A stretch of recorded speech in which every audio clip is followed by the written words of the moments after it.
Operator क्या होता है? देखो हमारे पास तीन चीज़ें होती हैं, एक ऑपरेशन होता है, ठीक है, और एक हमारे पास क्या होता है, ऑपरेटर।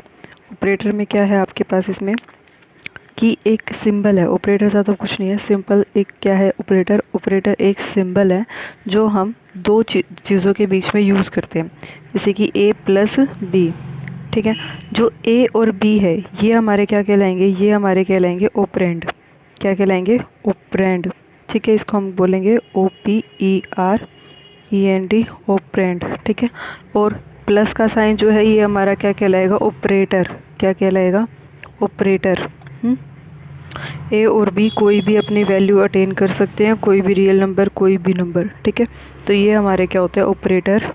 जिस नंबर के बीच में लग रहे हैं वो होते हैं ऑपरेंड।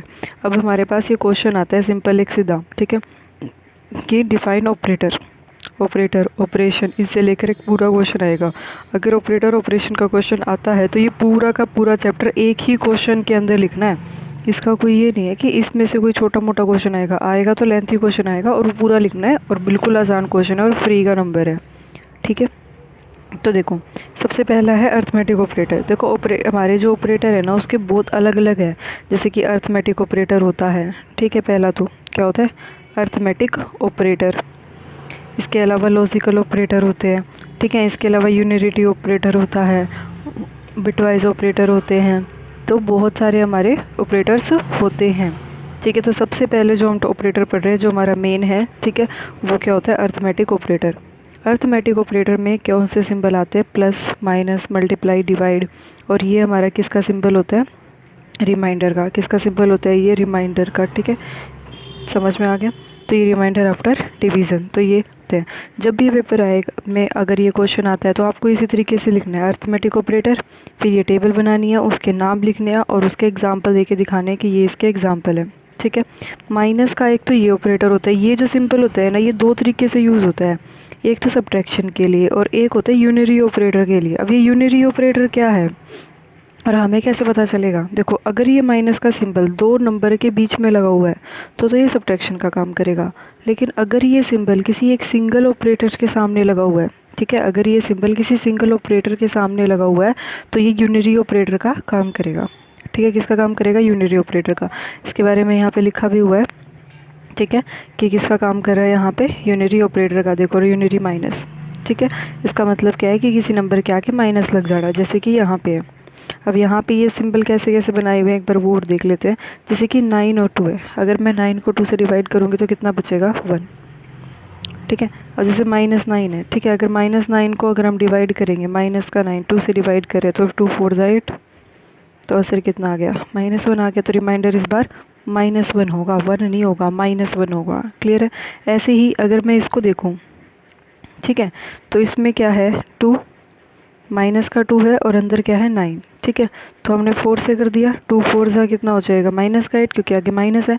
तो 9 - 8 1 आ गया, तो इसका रिमाइंडर 1 होगा, ठीक है। तो ये ध्यान रखना, यहाँ पे माइनस था, देखो इसका 1 आया है, ठीक है।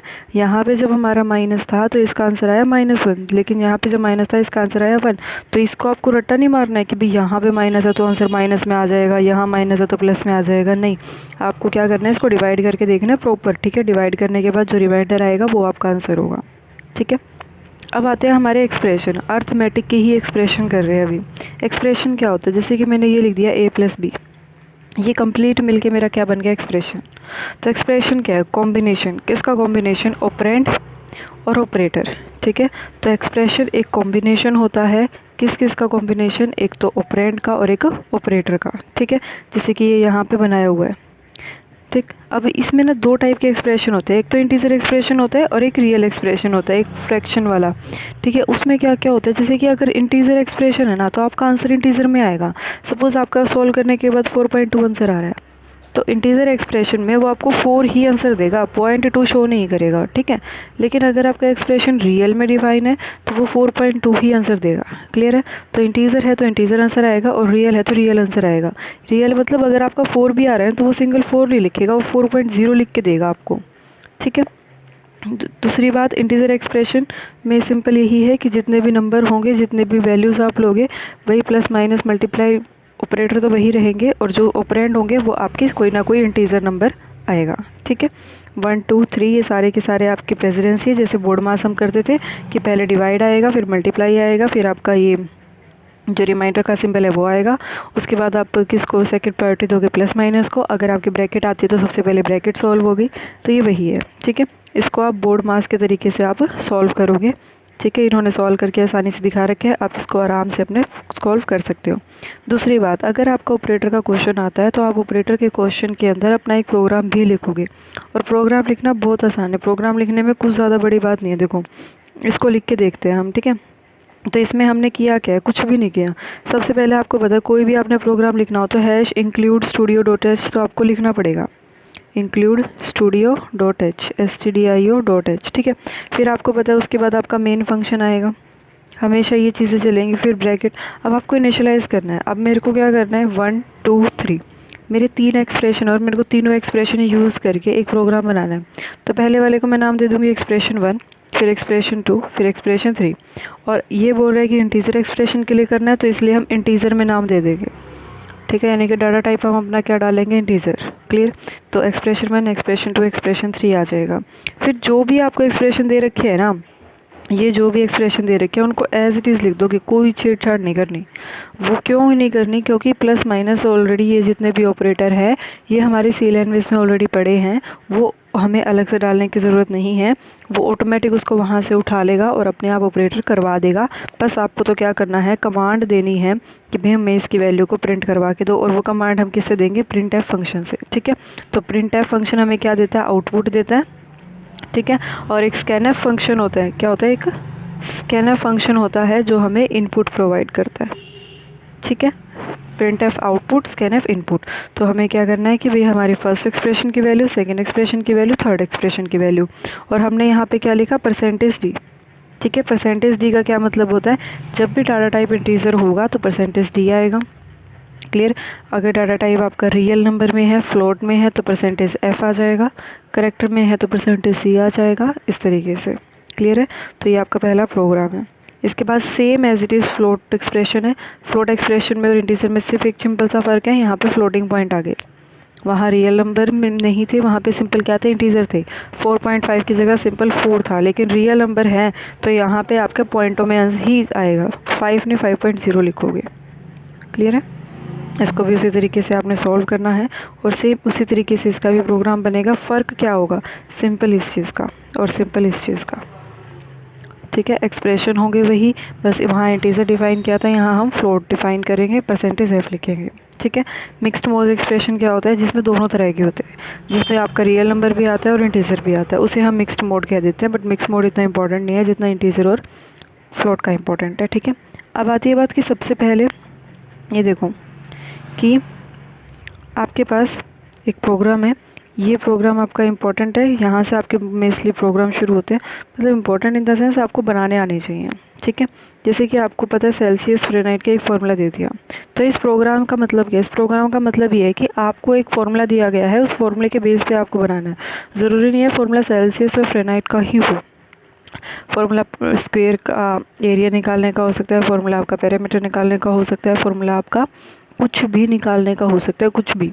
ठीक है, तो किसी भी तरीके का फार्मूला आ जाए, साइन कोस थीटा ट्रिग्नोमेट्री कोई फार्मूला आ जाए, वो एग्जीक्यूट करना हो, सपोज कोई एंगल दे दिया और उसने कहा है कि इसको एग्जीक्यूट करो, तो कुछ भी हो फार्मूला, ये नहीं घबराना कि हमने पढ़ा नहीं है, नहीं, फार्मूला जो भी है वो एज इट इज़ होगा, जैसा ये हो रहा है। करना क्या है इसके अंदर, पहले तो फार्मूले में ये देखो तुम कौन कौन से वेरिएबल को यूज़ कर रहे हो। इसके अंदर आप c यूज़ कर रहे हो, इसके अंदर आप f यूज़ कर रहे हो, तो कुछ नहीं करना, वही आपको डिक्लेयर करने हैं। इंक्लूड studio.h मेन ब्रैकेट, फिर c और f को डिक्लेयर कर दो। ठीक है, अब आपको पता है 5/9 है, 5/9 है तो इसका मतलब पॉइंट में आंसर आएगा, तो आप इसको फ्लॉट में डिफाइन कर दो, बस ख़त्म बात। ठीक है, कुछ ज़्यादा नहीं है। तो हमने इसको एक को इंटीजर किया, लेकिन जो हमें आंसर चाहिए वो हमें c चाहिए, और c कब आएगा, जब 5.9 को आप सॉल्व करोगे, तो इसका मतलब जो भी आंसर आएगा वो रियल नंबर में आएगा, तो इसलिए हमने क्या किया, c को फ्लोट में डिफाइन किया। ठीक है, अब हम क्या चाहते हैं, हम चाहते हैं कि f की वैल्यू डालें, सॉल्व करें और c की वैल्यू जो भी आई उसको प्रिंट करवा लें। तो सबसे पहले हम क्या करेंगे, स्कैनएफ इनपुट के लिए होता है, अभी बताया था, तो f की वैल्यू को इनपुट करवाएंगे। ठीक है, और फिर उसको जो भी फॉर्मूला है उसको यहाँ लिख देंगे, चाहे किसी भी टाइप का कोई फॉर्मूला क्यों ना हो, सपोज़ अगर आपको पाई आर स्क्वायर निकालना है तो आपको आर की वैल्यू डालनी पड़ेगी, तो स्कैन एफ % d और आर आ जाएगा, ठीक है।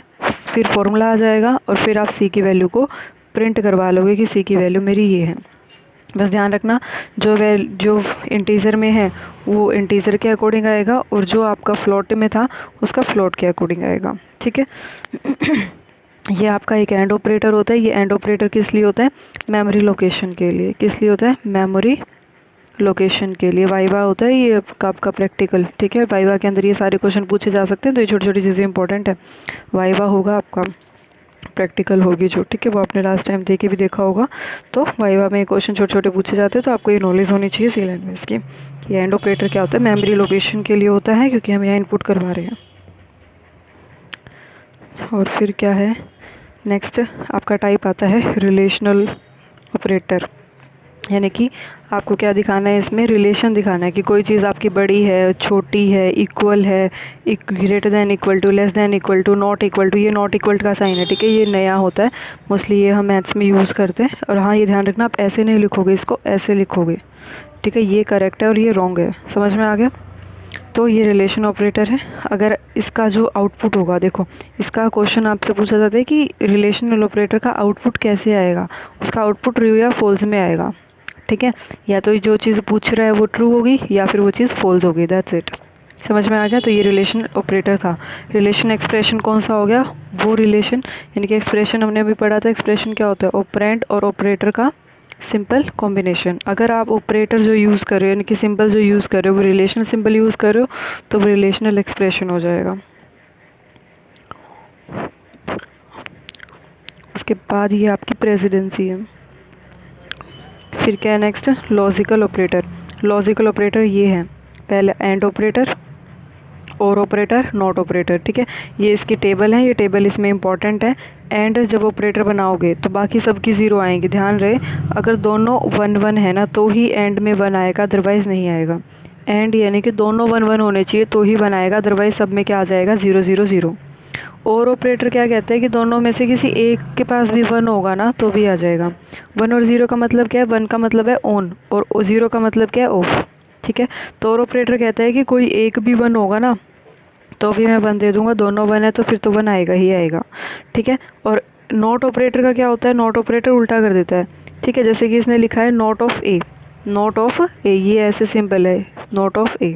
नॉट ऑफ ए यानी कि ए का उल्टा, 0 है तो 1 कर दिया, 1 है तो 0 कर दिया, ठीक है। तो उसका जस्ट उल्टा। अच्छा, ये आपको एक एग्जांपल दे रखा है, यानी कि आप इससे रिलेटेड एक अपना प्रोग्राम बनाओ। सिंपल वही है जैसे हमने इसमें देखा था कि सबसे पहले आपको याद होना चाहिए, सबसे पहली line include studio dot H, फिर आ जाएगा मेन, ठीक है। फिर आप एक्सप्रेशन देखो, इसमें क्या क्या यूज़ किया गया है? एक्स वाई यूज़ किए हुए हैं ना, एक्स वाई यूज़ किया हुआ है। अच्छा, एक ये बी यूज़ किया हुआ है, एक सी यूज़ किया हुआ है। तो एक्स वाई बी और सी। अब ये देख लो इंटीजर में करोगे या किस में करोगे, वो आपकी मर्ज़ी है, ठीक है। यहाँ पे हमने इंटीजर में कर दिया। अब ये देखो यहाँ पे x मल्टीप्लाई बी कह रहा है इज इक्वल टू 120। तो हमें क्या करना है थर्ड लाइन में, ठीक है। तो हमें क्या करना है, x इंटू वाई को देखना है। अब यहाँ पे x y की कोई ना कोई वैल्यू होनी चाहिए तभी तो चेक कर पाएंगे। तो इसलिए हम क्या करेंगे, x y b और c तीनों की कोई ना कोई वैल्यू अपनी तरफ से हम डाल देंगे पेपर में, ठीक है। एक्स वाई की इन सब की वैल्यू हम डाल देंगे पेपर में कि एक्स की ये वैल्यू, वाई की ये वैल्यू, जेड की ये वैल्यू। और इसने यहाँ पे ऑलरेडी जो पेपर में हमें दी हुई है ये हमने इसको डाल दिया, इनिशियलाइज़ करवा दिया। फिर अब ये काउंट करो कितने एक्सप्रेशन है जो आपने करवाने एग्जीक्यूट, 6। तो इसलिए 1 2 3 4 5 6, 6 के 6 एक्सप्रेशन लिख लिए। फिर लास्ट बाद में 6 के 6 एक्सप्रेशन की वैल्यू डाल दी और फिर प्रिंट एफ करके सबको हमने प्रिंट करवा लिया। बस इतना ही करना है, इससे ज़्यादा नहीं करना। बिल्कुल आसान है, 2-3 बार भी लिख के देखोगे तो भी आ जाएंगे, ठीक है। नेक्स्ट आता है असाइनमेंट ऑपरेटर। असाइनमेंट होता है जैसे हम वेरिएबल की वैल्यू असाइन करते हैं ना, जैसे भी हमने असाइन किया x इज इक्वल टू 60। तो ये क्या है, असाइन, यानी कि कोई वेरिएबल था उसको हमने कोई कांस्टेंट वैल्यू असाइन कर दी, ठीक है। इसे कहते हैं असाइंड ऑपरेटर, ठीक है। कि वेरिएबल था, ऑपरेटर क्या, इक्वल का साइन, और फिर एक्सप्रेशन जो भी आपको देना है, ठीक है। आप चाहो तो इसमें कुछ भी दे सकते हो, वो आपकी मर्ज़ी है। क्लियर है? तो ये आपका क्या था, असाइंड ऑपरेटर, यानी कि कोई वैल्यू उसको असाइन कर ली। क्लियर? असाइन करवाने से क्या होगा, इजी हो जाएगा, वो वैल्यू को अटेन कर लेगा और उसको एग्जीक्यूट करवा देगा। सिंपल इतना ही है।